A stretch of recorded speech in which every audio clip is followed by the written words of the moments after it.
On ne peut que formuler que des hypothèses concernant l'histoire de Dresde au Haut Moyen Âge. Il est probable que des villages slaves se sont installés sur la terre ferme, de part et d'autre des berges marécageuses de l'Elbe.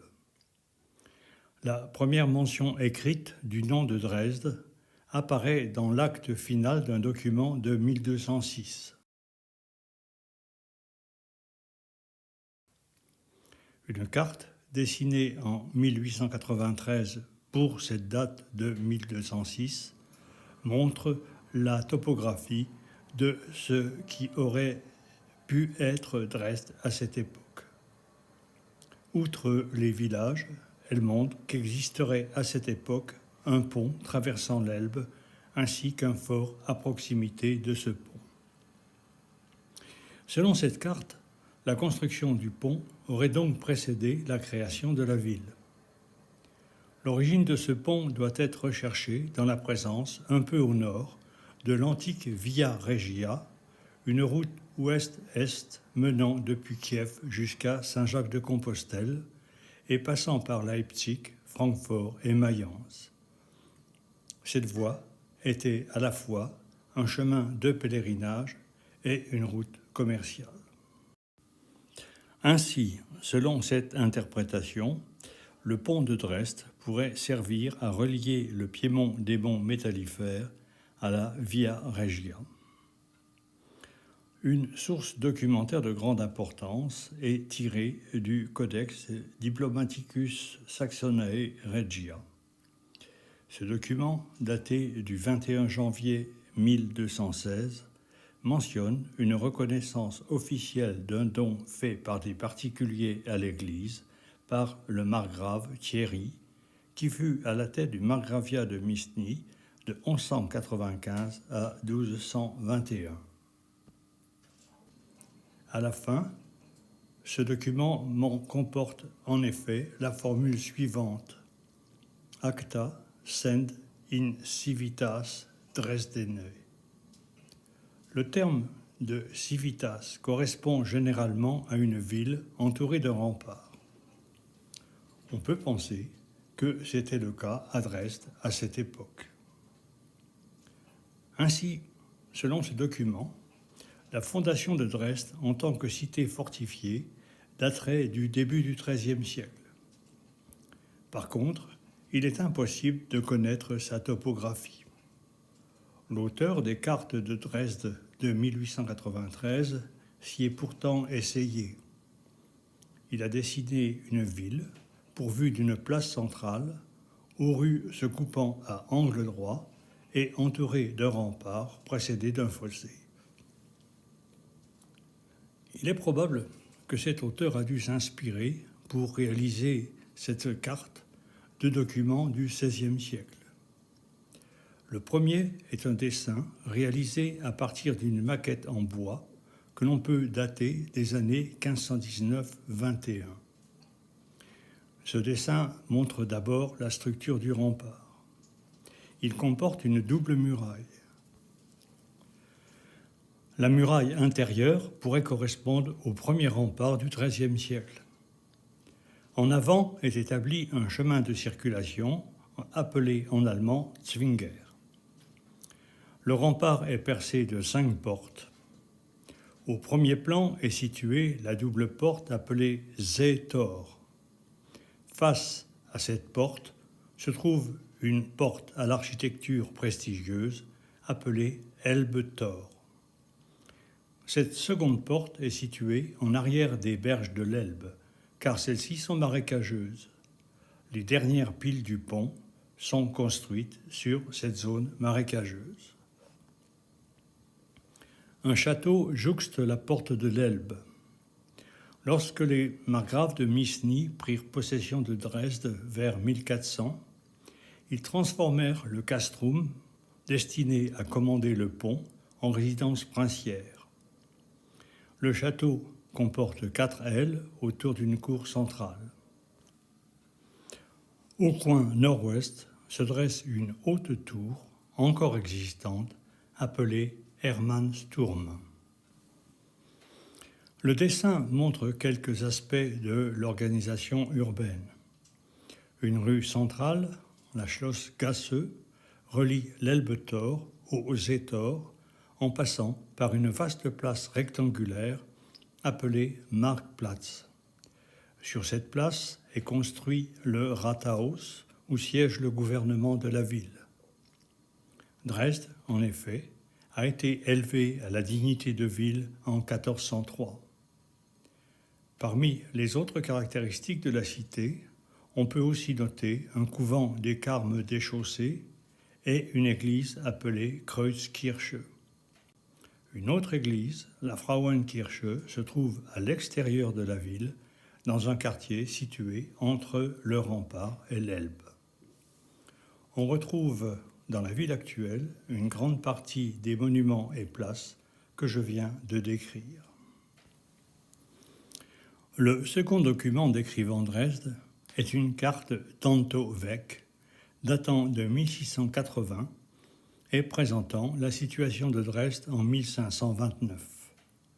C'est cette carte que je me propose de décrire maintenant, car elle témoigne d'importantes évolutions du paysage urbain. On retrouve d'abord le double rempart entourant l'ancienne cité, l'Elbe-Tor au débouché du pont, la Seetor, la Marktplatz avec le Rathaus, le château, le couvent des Carmes déchaussés, la Kreuzkirche. Ce plan montre aussi que la cité se structure autour de 3 rues centrales, la Schlossgasse, Taschenberg et la Kreuzgasse. À l'ouest de ces 3 rues existe un plan en damier, tandis qu'à l'est, le tracé des rues principales s'incurve pour donner accès aux portes de ville. Le plan mentionne aussi la présence d'une Judenhof, une cour des Juifs. La principale nouveauté que révèle ce plan de 1529 concerne les remparts. Le faubourg, centré autour de la Frauenkirche, primitivement hors des murs, fut entouré d'un double rempart et inclus dans la cité close, avec en particulier la création d'une nouvelle porte, la Kampische Tor. Devant cette porte fut construite une barbacane triangulaire qui évoque un bastion.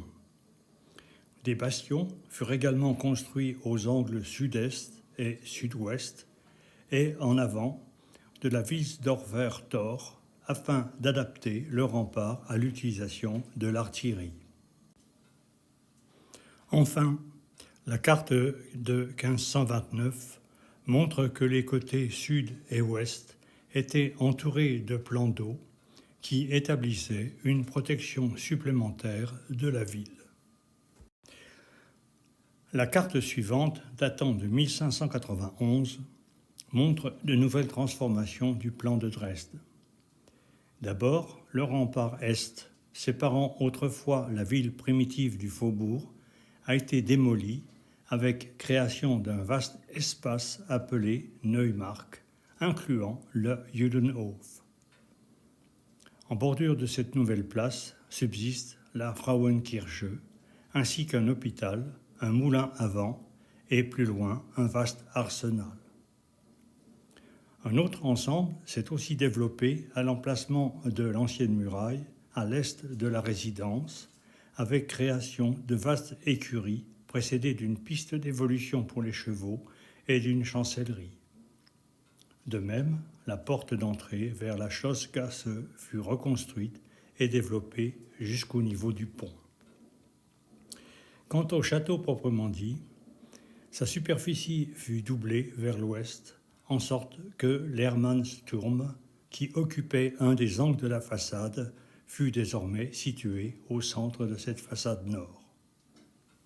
Enfin, la transformation la plus considérable fut la recomposition des murailles, avec modernisation des bastions et surtout l'extension vers l'ouest de la zone des remparts, avec création d'un vaste espace de Zwinger. Celui-ci fut d'abord affecté à la création d'un vaste jardin potager. Avec l'événement de Frédéric Auguste Ier, dit Auguste le Fort, en 1694, de nouveaux projets virent le jour concernant l'utilisation de ce Zwinger. Le nouvel électeur voulut en effet transformer cet espace en un lieu prestigieux destiné à révéler la puissance de l'État électoral et la prééminence du prince. Pour cela, Auguste le Fort fit appel en 1711 à l'architecte Daniel Poppelmann et au sculpteur Balthazar Permoser pour dresser les plans des nouvelles constructions. En 1716, comme le montre une carte, les travaux avaient commencé avec création d'une galerie en hémicycle le long du bastion de la Lune, cantonné de 2 pavillons.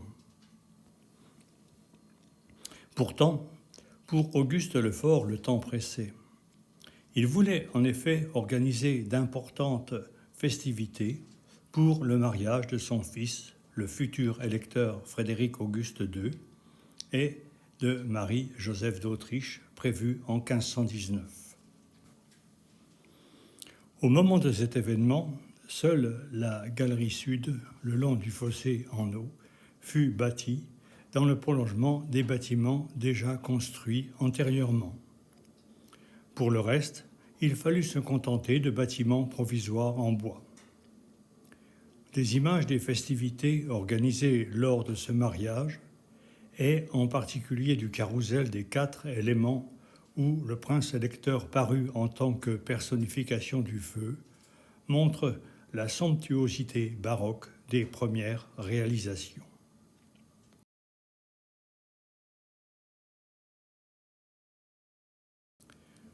La carte suivante, datée de 1744, postérieurement à la mort d'Auguste le Fort, figure la situation de la cité sous le règne de son successeur, Frédéric Auguste II.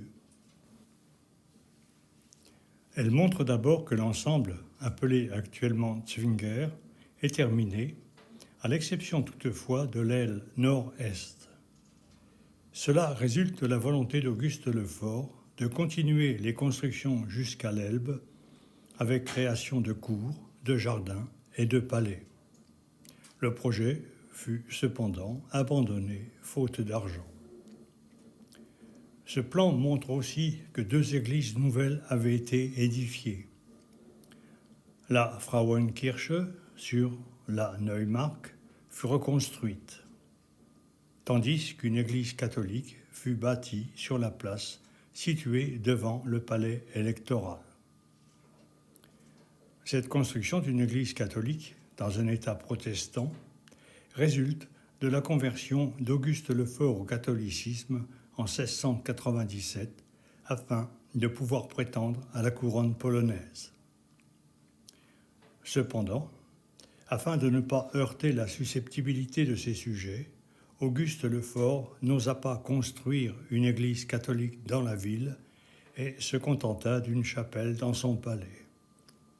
Ce fut son successeur qui se chargea de la construction de l'église catholique.